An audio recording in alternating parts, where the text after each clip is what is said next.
Bienvenue pour cette nouvelle séance de problèmes sur les problèmes multiplicatifs et plus particulièrement sur le problème de part. C'est parti. Cette leçon porte sur des problèmes multiplicatifs. Un problème multiplicatif est un problème qui peut être résolu par une multiplication ou une division. Pour trouver la bonne opération, il faut bien comprendre le problème. Pour vous aider à bien comprendre un problème, nous allons étudier différentes sortes de problèmes. C'est parti. Comme la dernière fois et comme la fois d'avant, nous allons travailler sur des problèmes de part, avec ce joli schéma que vous connaissez bien maintenant.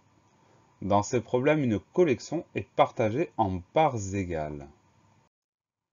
Lors de la première séance, nous devions trouver le nombre de parts. Donc on avait le nombre d'objets dans la collection, le nombre d'objets par part, et on cherchait le nombre de parts. Pour cela, il fallait diviser le nombre d'éléments de la collection par la valeur d'une part. Lors de la deuxième séance, nous devions trouver la valeur d'une part. Ça veut dire qu'on connaissait le nombre total d'objets, on savait combien il y avait de parts, et on devait trouver la valeur d'une part.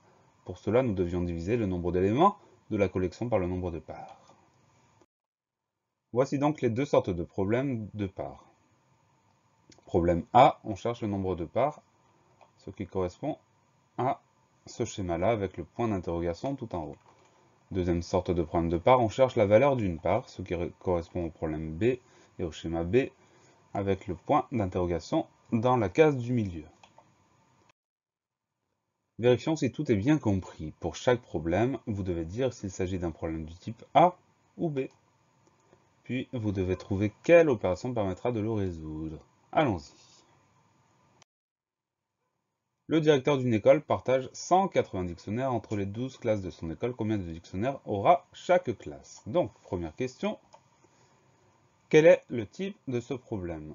Alors, on connaît la valeur totale, le nombre d'objets total, c'est 180. Est-ce qu'on cherche la valeur d'une part ou est-ce qu'on cherche le nombre de parts?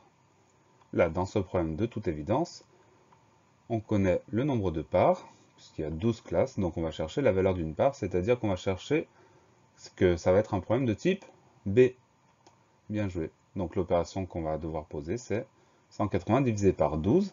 Alors aujourd'hui, dans ce diaporama-là, dans cette vidéo-là, on ne va pas résoudre les problèmes, on va simplement chercher le type et l'opération.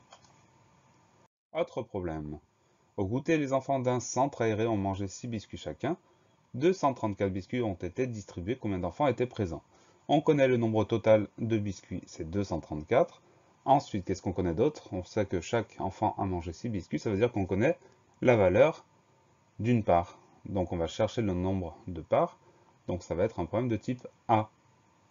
L'opération qu'on posera, c'est 234 divisé par 6. On continue. Pour le premier match de la saison, un stade a accueilli 1854 spectateurs pour une recette de 25 956 €. Quel était le prix de l'entrée au stade? On connaît la valeur totale, 29 956 €. Et on connaît le nombre de spectateurs, ça veut dire qu'on connaît le nombre de parts. Donc on va chercher la valeur d'une part. Donc c'est un problème de type B. Bien joué. Et l'opération 25 956 divisé par 1854. La production de 21 400 pots de confiture a été rangée dans des cartons de 25 pots. Combien de cartons ont été remplis? On connaît la valeur totale, le nombre total de pots, 21 400. Et ensuite, on sait qu'ils sont rangés dans des cartons de 25 pots. Donc on connaît la valeur d'une part. Et on cherche le nombre de parts, ça veut dire que c'est un problème de type A. 21 400 divisé par 25 pour résoudre ce problème.